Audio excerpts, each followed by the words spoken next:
Salut à tous, j'espère que vous allez bien, c'est Romain et on se retrouve aujourd'hui pour une vidéo totalement inattendue comme le départ de Sergio Ramos que le club vient d'officialiser sur Twitter à l'instant avec une vidéo de 5 secondes à peine et un espèce de communiqué avec une déclat de Ramos et de Nasser sur 3-4 lignes. C'est tout ce qu'on a pour l'instant. Bon, ça laisse sous-entendre que demain au Parc des Princes, évidemment, il va avoir son ovation et un petit quelque chose, mais c'est pour le moins inattendu, sachant que ces dernières semaines, on avait des infos qui allaient dans le sens d'une prolongation et même d'une baisse drastique de salaire.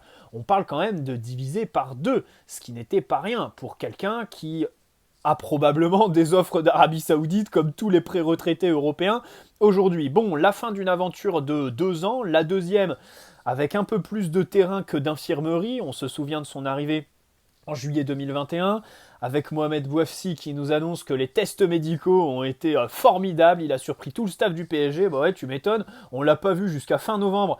Et ce match contre Saint-Etienne c'est bizarre parce que je m'en souviens très très bien avec ce maillot noir, je crois qu'il y a Messi qui met un triplé de passes décisives, on fait 3-3, il y a la blessure de Neymar aussi, c'est vrai qu'il y a beaucoup de choses pour s'en souvenir, mais il y a aussi Ramos qui démarre, et qui change beaucoup de choses à la face de l'équipe, avec notamment ses qualités de relance. Je crois qu'il fait 7 ou 8 renversements sur 40 mètres qui sont téléguidés. Et je me dis, waouh, c'est vrai que là, on a recruté une légende. Évidemment, il y avait les blessures qui commençaient à nous saouler déjà à ce moment-là, puisqu'en seconde partie de saison, ça s'est absolument pas amélioré. D'un point de vue personnel, je suis allé au camp des loges et je l'ai attendu. C'était le dernier quand il était blessé au tout début de son aventure, jusqu'à 18 h. Le mec était le dernier des derniers au camp des loges à partir et il s'arrêtait. Bon, on était 6-7, hein, mais voilà, il nous klaxonnait, il rigolait, même s'il y avait la barrière de la langue. J'ai ma photo avec une légende parce que vraiment, on en a eu des pré-retraités, hein, Dani Alves, d'ailleurs, qui est au trou aujourd'hui. Gigi Buffon, bon Messi, Ramos, allez, c'est vraiment celui pour lequel j'ai le plus de respect, d'admiration pour la carrière, pour ce qu'il dégage en fait. J'étais vraiment très content de le voir arriver au club parce que c'est vrai que ma génération, ben, on a grandi avec lui. C'est un des meilleurs défenseurs de la dernière décennie, la Coupe du Monde avec l'Espagne, toutes les Ligues des Champions avec le Real, la legacy de malade mental. Bref, même si l'histoire au PSG, vous connaissez mon avis. Et ce soir, en apprenant son départ, je me suis dit tiens, ils ont exaucé mon vœu.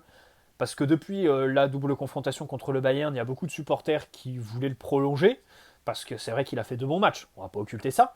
Mais moi de mon côté, j'ai toujours dit, il faut le laisser partir. Il y a vraiment trop de défauts criants sur le terrain, et on va développer tout ça dans cette vidéo. Bon, alors cette saison, il a beaucoup plus joué, d'ailleurs je crois que c'est un miracle qu'il ne se soit pas pété en première partie de saison. Quand Kimpembe passait sur la table, Danilo aussi, je crois, s'est pété à un moment donné. Je me demande si c'est pas la Coupe du Monde. Et bah lui, Ramos, il était toujours là. Ramos, il était toujours là. Et on va le remplacer par Skriniar, qui aujourd'hui devrait jouer. Avec l'Inter, il devrait retrouver les terrains contre le Torino, je crois, avant la finale de Ligue des Champions. Je pense pas qu'il va la démarrer titulaire. Mais bon, c'est déjà bon signe. Bref, et puis surtout, ce départ de Sergio Ramos. Bon, faut pas avoir fait l'ENA pour comprendre qu'on va recruter au moins un défenseur en plus. Si ce n'est deux. Parce que déjà Bichabou, avec qui on a pas mal tiré cette saison, doit absolument partir en prêt. Je vois pas comment on peut le garder dans la rotation l'année prochaine, sachant qu'à chaque fois qu'il est sur le terrain, c'est une occasion franche minimum pour l'adversaire. J'aimerais que Ugarte se finalise, parce que du coup ça voudrait dire que Danilo serait pérennisé en défense centrale, qui est son poste pour moi aujourd'hui. C'est là qu'il doit évoluer. Bon, il y a Marquinhos qui a été prolongé, Skriniar qui arrive. Kimpembe Mukiele, pareil, hein, et voilà, ils sont en convalescence. Donc là, évidemment, première leçon, je pense que le club va recruter un défenseur en plus de Skriniar. Maintenant, qui? Bah oui, tu peux sortir Lucas Hernandez, mais hier, on nous disait que le club ne veut pas de Kim Min-jae parce qu'il est jugé trop cher, clause à 45-50 millions. Aujourd'hui, on apprend que le Bayern, pour Lucas Hernandez, ils veulent 60 millions sans les bonus. Ah oui, d'accord. Bah, il va falloir négocier, sachant que bon, ils sont un peu durs en affaires. On va voir comment ça va se terminer. Il est très clair que pour Lucas Hernandez, qui sort des croisés, à qui il reste 1 an de contrat, 35 avec les bonus, grand maximum. Mais vraiment, vraiment. Surtout qu'en plus, c'est assez ouvert. Le marché des transferts. À Chelsea, je sais pas, tu peux te faire un prêt. Kalidou Koulibaly, c'est un nom qui me vient en tête, hein, pas forcément à faire, mais voilà, je pense que sur le marché, il va y avoir quelques petites opportunités cet été, même si ce sera moins ouvert que l'été dernier. Hein. Là, ça, à ce moment-là, c'était la valse, hein, Koundé et tout ça.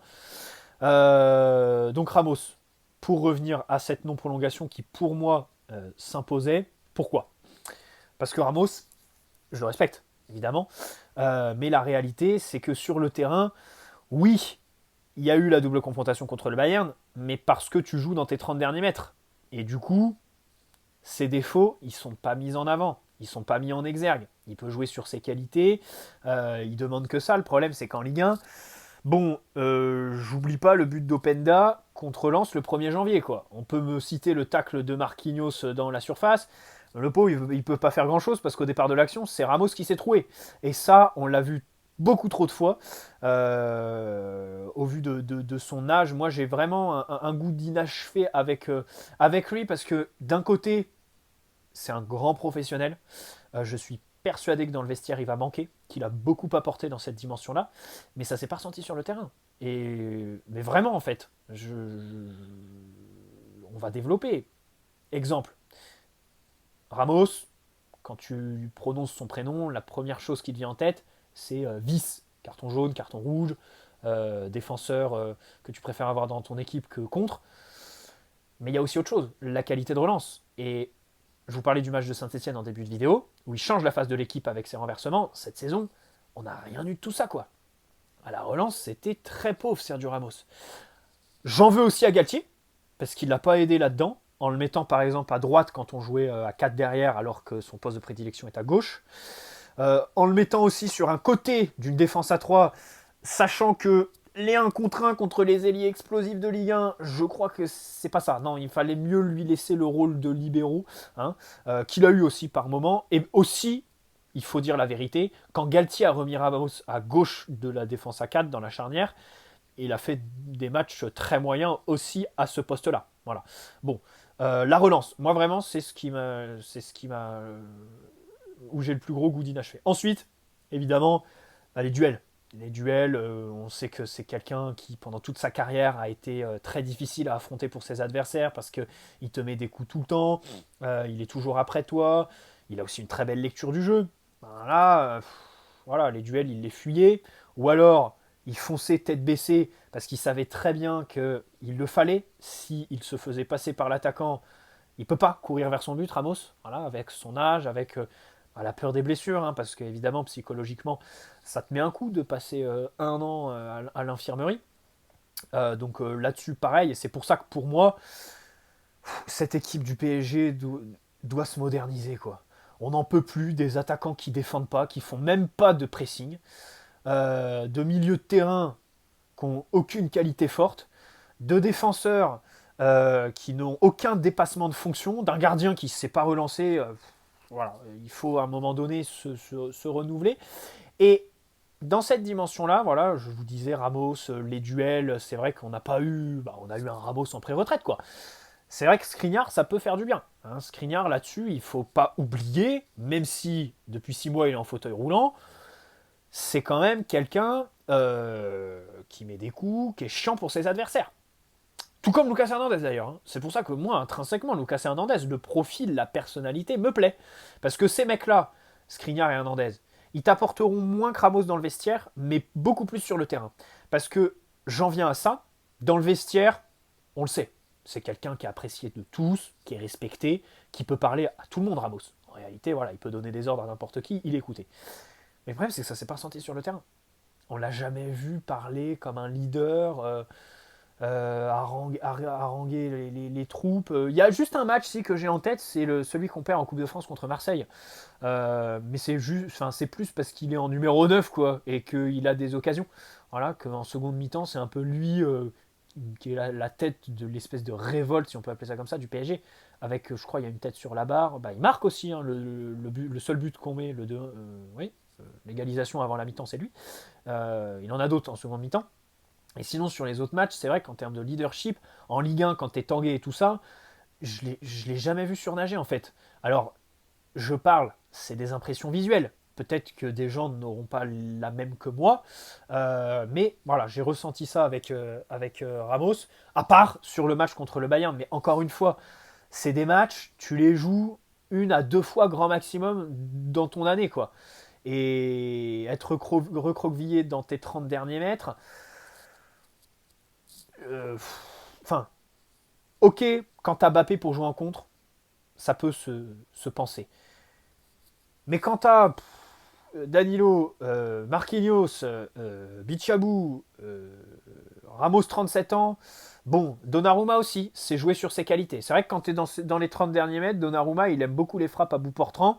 L'adversaire, il a que ça à faire quand tu es 10 dans ta surface. C'est vrai que ça, c'est pas mal. Alors, ou alors des centres. Ou alors, dans l'autre côté, vous pouvez me dire, bah non, Donnarumma, quand tu es recroquevillé dans ta surface et qu'en face ça centre, il est pas bon dans les airs. Hein. Le but de Coman au parc, il doit pas rentrer, hein, normalement. Bref.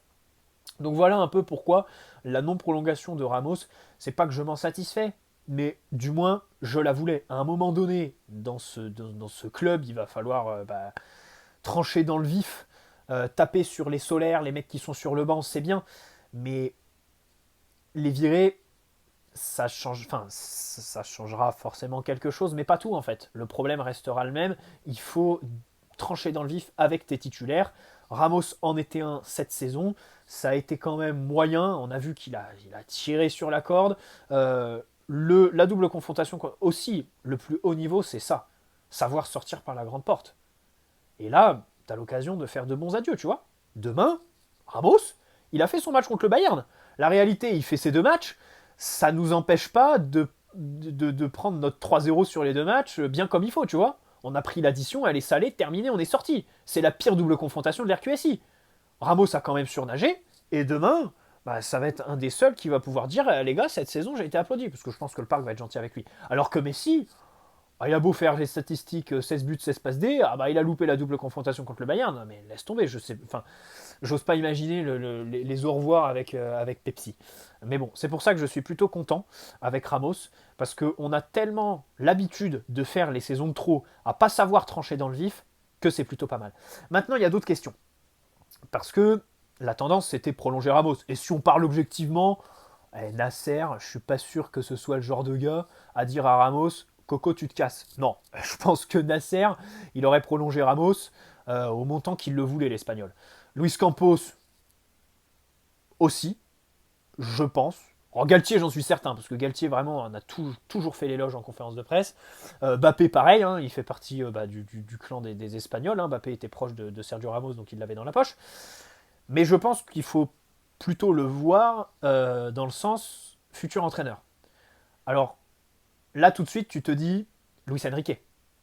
Sergio Ramos ne prolonge pas, parce que soit Luis Enrique a dit je veux pas bosser avec lui, soit lui aussi a dit je veux pas être sous les ordres de Luis Enrique, qui m'a privé de Coupe du Monde, qui m'a pas sélectionné quand il était à la tête de l'Espagne. Les deux ont une relation qui est un petit peu tendue. Bon, ça va d'un sens comme dans l'autre. Parce que moi, personnellement, si Luis Enrique est nommé entraîneur dans 15 jours, je pense que je dirais c'est Ramos qui a refusé de jouer sous ses ordres et pas l'inverse. Pas Enrique qui a viré Ramos. Une fois que tu as dit Enrique, tu peux te dire la même chose pour Mourinho. Mourinho, quand il était au Real, avec Ramos, bon, alors, j'ai pas tous les tenants et aboutissants, comme je vous l'ai dit, cette vidéo c'est freestyle, mais quand il est au Real, renseignez-vous, je crois que c'était même ressorti dans les médias dernièrement, il y a eu des brouilles avec Sergio Ramos, à un moment où Sergio Ramos lui a dit que Mourinho, je crois, tu connais pas le plus haut niveau, tu peux pas me donner de consignes ou de machin comme ça. Mourinho qui faisait aussi des reproches à Ramos et d'autres dans le vestiaire. Bon bref, un vestiaire c'est aussi des conflits. Mais donc voilà, on peut se dire que cette non-prolongation, là, tu vois, hier, Marco Asensio, je te disais, je pense pas que ce soit Luis Enrique qui est derrière. On le pistait déjà cet hiver. Jorge Mendes, Luis Campos, je pense pas qu'ils aient besoin de Luis Enrique pour faire leurs affaires comme ils le font depuis un an. Et puis surtout, si on parle objectivement, Marco Asensio colle au profil d'ailier droit gaucher recherché depuis que Luis Campos est là. Par contre, là ce soir, je te dis, là oui, la non-prolongation de Ramos, ça veut dire que notre futur entraîneur, je pense qu'à Doha, il est connu. Voilà. Maintenant, est-ce que c'est Luis Enrique ou Mourinho? Comme je vous l'ai dit, il n'y a pas de, il y a pas de, enfin, les deux ont été en brouille à un moment donné avec Sergio Ramos. Après, ça peut être un autre, hein, mais bon, moi je pense que ouais, Luis Enrique, ça doit être bien avancé. Ça doit être, ouais, bien avancé. On va voir, hein. Moi, ce que j'attends le plus là pour l'instant, c'est le numéro 9 en fait. Moi, j'espère qu'on va pas. Enfin, on fait partir Messi, on veut faire partir Neymar et tout ça. Moi, j'en peux plus de voir cette équipe sans point de fixation, sans réel buteur. Hein, parce que Mbappé, je rappelle qu'à chaque match, c'est un loupé, malgré ses statistiques exceptionnelles. À chaque match, c'est un loupé. Par exemple, Rennes, 15 janvier, il rentre, boum, il y a un ballon qui va au 7e ciel. Mais à chaque fois, de toute façon, la première occasion d'un match de Mbappé, c'est un loupé. Et même avec l'équipe de France. C'est pour ça que j'aimerais bien quand même avoir un mec un peu létal, tu vois. Top classe mondiale, Harry Kane, machin chouette, je sais pas. Et puis derrière, il y a l'ailier droit à aller chercher aussi, hein, un peu avec de l'explosivité. Bon, bref, dans tous les cas, bon vent Sergio Ramos. S'il y en a un qui mérite l'Arabie Saoudite, c'est bien lui. Parce que lui, en matière de professionnalisme, exceptionnel. Grand champion, et franchement, je suis très content de l'avoir vu en fait sous les couleurs de mon club, parce que c'est un des joueurs que je respecte le plus quoi, au niveau du palmarès et tout ça. Je sais pas, enfin, c'est l'aura en fait. C'est l'aura et ça s'explique pas. C'est quelque chose qui dépasse le réel en fait, tout simplement. Euh, Dommage que ça ne se soit pas répercuté sur le terrain. Hein. Je vous disais, manque de leadership sur le terrain. Par contre, dans le vestiaire, je suis sûr que l'été dernier, Penalty Gate, il a eu son rôle à jouer et que dans le vestiaire, il a dû jouer les entremetteurs, les diplomates, plein de fois cette saison. Ça, j'en suis quasi certain. Hein, mais dans tous les cas, ça ne s'est pas ressenti, nous, en tant que supporters, sur le terrain. Voilà, n'hésitez pas à me dire dans les commentaires ce que vous en pensez. C'est vrai que c'est quand même très inattendu, mais de toute façon, là, on est dans les temps, les gars. Dernier match de la saison demain. On va se débriefer ça. Et après, ça va accélérer du côté du club concernant les big changements de cet été pour la énième fois. On espère que ça va le faire. Mais bon, on est un peu résigné. Bref, bonne soirée à tous. N'hésitez pas à poser un like si cette vidéo vous a plu, vous abonner si ce n'est pas déjà fait. Et puis, on se dit à demain pour le débrief, à après-demain pour peut-être la non-prolongation de Lionel Messi aussi, hein, parce que dans tout ça, Galtier a annoncé que c'était son dernier match au PSG, et bien, au final, 2 heures après, le club l'a repris pour dire que c'était son dernier match de la saison. L'émir est à Paris, je pense que ça veut rien dire, parce que s'il veut donner des ordres, je pense qu'il a juste à prendre son coup de fil, son téléphone et terminer. Voilà. Je pense qu'il est plus à Paris pour être à Roland Garros plutôt que gérer les dossiers du PSG qui laisse à Nasser, enfin du moins les dossiers courants. Bref, allez, bonne soirée à tous. Ciao les amis, prenez soin de vous.